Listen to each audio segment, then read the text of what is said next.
What a great band.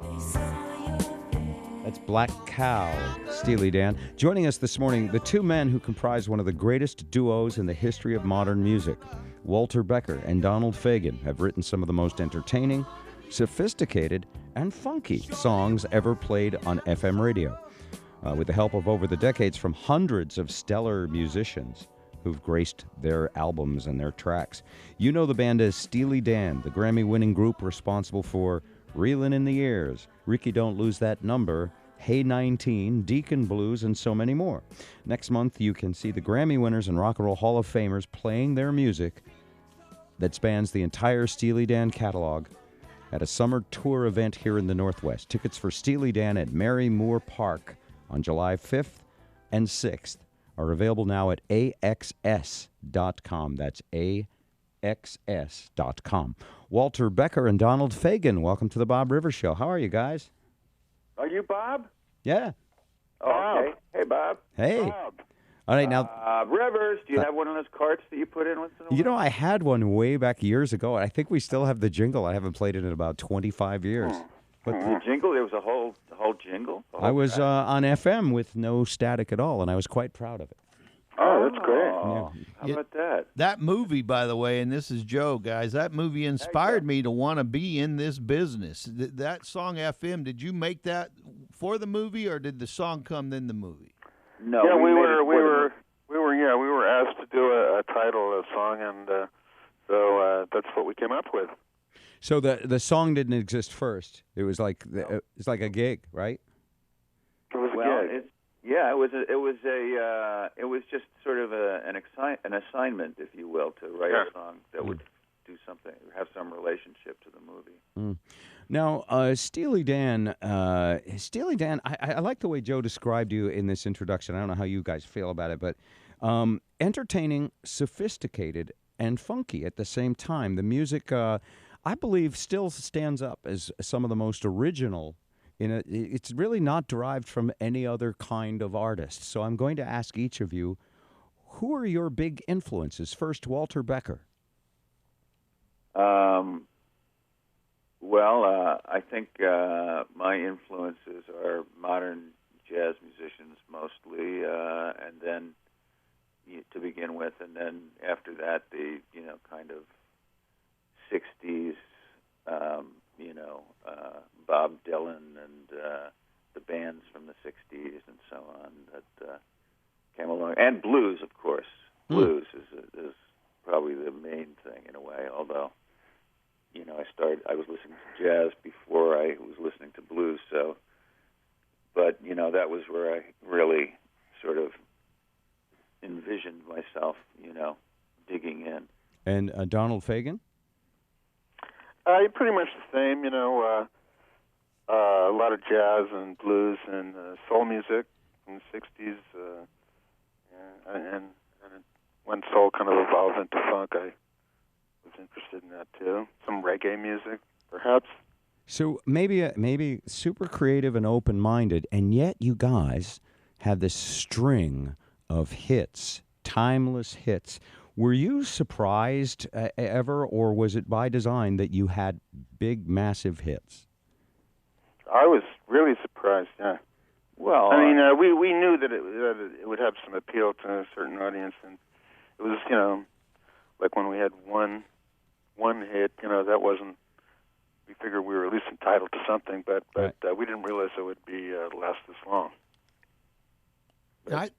I think the FM radio is kind of a help to that because, I mean, Ricky Don't Lose That Number, Reelin' in the Years, AM was still getting, those worked on AM, but once the fidelity of FM came and your guys' music really exploited that fidelity, music sounded good on the radio and yours sounded the best. Well, that's nice of you to say. And the other thing was the way it worked out for us, like the first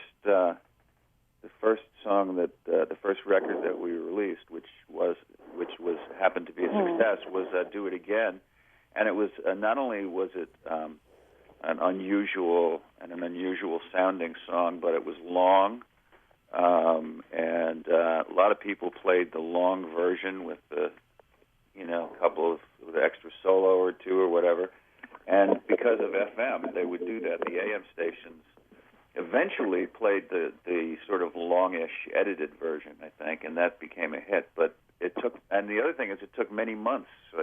In other words, the record was sort of bubbled under for a while, and then started getting played, and it was sort of stuck at a plateau, and then Jay Lasker, greased another round of DJs. Oh, did I say that? No. So pretty much, it kept going, and then it was a hit.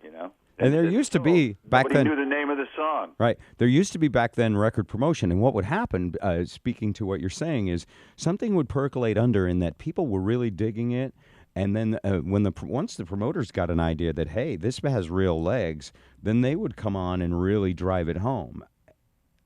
Uh-huh. And I want to ask you about your recording techniques because, as Joe alluded to, you have some of the cleanest, most amazing recordings of the time. And today, of course, with digital, people have less noise, and they're able to do cleaner recordings. It's a little easier. But back then, how much of that was your focus that we're going to do it that way, or was it just again just the equipment and techniques were getting better at the time, and you were taking advantage of? Well, no, that was a priority for us. I think that's how we envisioned, because we had been listening to, jazz music, recently recorded jazz, which were great recordings, and we thought, that was what it should be. That's the way it should sound, Are you guys in the same room now, or are you far apart from each other? I just got up and came into another room. Okay, but we're on a conference call, right? Yeah. Joe wanted to ask if you guys actually like each other. No. Yeah. You get together on stage, and that's about it. That's it. You come in big, giant, separate buses like ZZ Top? No, you guys. No, that's actually not true. Yeah. Yeah. I'm very fond of Walter. All right, cool.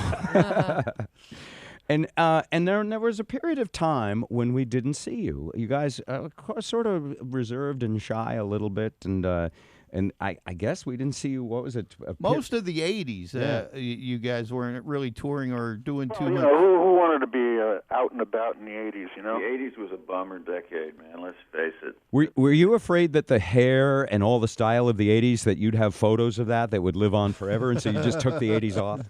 No, we might have been afraid of that if we had thought about it. But, it was bad enough having pictures from the 70s. All right, Walter Becker. Already, All right, Walter Becker and Donald Fagen. Steely Dan is coming to the Marymore July 5th and 6th. Guys, I can't wait to see you, and hopefully you'll enjoy here in the Pacific Northwest. You're coming at the perfect time of year. I'm sure you know that. We love it. I love to come there. I think our first gig was in Seattle. Yeah, that's right. No kidding. First gig We ever? ever played. Wow. What year would that be? 1971, maybe? Wow. 71, maybe? Hey, I have a question I want to ask you each. What was your old school? Like when? We both attended a school in upstate New York called Bard College. And is that what that song is about? Pretty much. Yeah. Not necessarily, but Not necessarily, but maybe. Because I thought it was about my old school, and everybody thought it was about their old school, probably. Everyone well, thinks that was their school. yeah, that's the idea. Yeah. Ta-da! You guys ever gone back and played there? No. Let me see. No. No. They don't have a giant theater. No. All right. Walter Becker, Donald Fagen, thank you guys. We really appreciate your time, and we just can't wait to see you here in Seattle. Have a wonderful, wonderful day and a good summer. All right, looking forward to it. Thank you. All right. Bye-bye.